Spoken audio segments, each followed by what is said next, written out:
Welcome to Transforming the Toddler Years, a Core 4 parenting podcast for conscious, cycle-breaking parents ready to turn toddler tantrums into teachable moments. Hi, I'm Cara Tyrrell, a lifetime lover of littles, mom to 2 grown and flown girls, and an early childhood educator. Through the show, I teach you my collaborative parenting methodology for nurturing your little human's mind, body, and spirit. Because how you connect and collaborate in the first 5 years is how you raise happy, healthy kids who grow into the best version of themselves and find true success in school and life. But before we dive in, I would love if you could do me a favor. Could you scroll on down, rate the show after you listen, and leave a review, ask a question, suggest a topic? This will help me know how to better serve you, who to bring in. It will also help friends find us, other moms who need to be hearing what we're talking about together. Welcome back, Toddler Tribe. I hope you really enjoyed the summer guest series that we featured last month with some re-releases of heavy-hitting episodes that really are needed during this time period in our world. I got such great feedback that I decided to do some solo re-releases of my own. As we move through the end of July and through the month of August, the idea of back to school starts to hit us in every way, whether that means you have a toddler that is trying preschool for the first time, you're moving your toddler from preschool to kindergarten, or you are schooling in other ways. It really mattered to me to bring this back to you. So whether you've heard these before, please just listen with fresh ears because your children are now a different age. They're in different developmental stages. And so what you hear might land differently. Today, we're talking about back to school. It's a huge thing. It's cultural, right? You see the back to school aisles all through the big box stores, and summer has just started. It's a movement, it's an idea, and it's a feeling. But let's talk about the experience for your kids, specifically your kiddos who lived through the pandemic, your kiddos who were born during COVID. They're going to be starting school, maybe for the first time. And it's a very challenging experience. Socially, it's overwhelming. Emotionally, it's overwhelming. The sensory experience of being in small to large groups with other kids and adults, there is so much nuance to it that they haven't had a chance to practice. And so you will probably see increased levels of social anxiety, clinginess, teariness as you start to move towards that drop-off experience. So let's talk about this from both sides. The child who struggles intensely to detach from you, and the child who just waves, says, "See you later, love you, bye." Can you imagine that those two kids exist in the same class? They do. They do, because remember, your child has unique gifts and skills and attributes that were just born with them. Some kids are not going to be as challenged at drop off as others. And that's wonderful.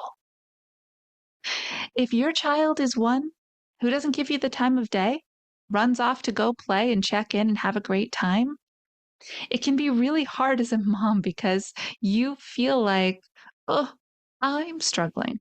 I might go sit in the car and cry for a little while. And look at you doing fine. Can't you shed a tear for me? Just one. But do you know that kids who are able to transition from you, their most trusted adults, to a group setting and walk away, that's a healthy, healthy thing to do. They know they can trust you to come back. They know that they're safe where they are. They know that you love them. And it's okay to separate because there will be reuniting in a few hours. Now, kids who struggle intensely with this, they are feeling less secure in that attachment. And it's tricky because as an adult in that moment, when you have a crying child who's literally grabbing onto your leg for dear life and not letting go, your initial instinct is to detach them from your leg, to give them a sense of space away from you, because that's the goal, that they're able to stay in this location and you're able to leave. But think about it from their point of view. I'm scared. I'm overwhelmed. I don't feel good in this space. I really know I need my safe person right now, and that's my mom or dad or grandma or who's ever dropping off. That is a signal to them that just rip them off like a Band-Aid is a signal that hurts. They don't know how to process it.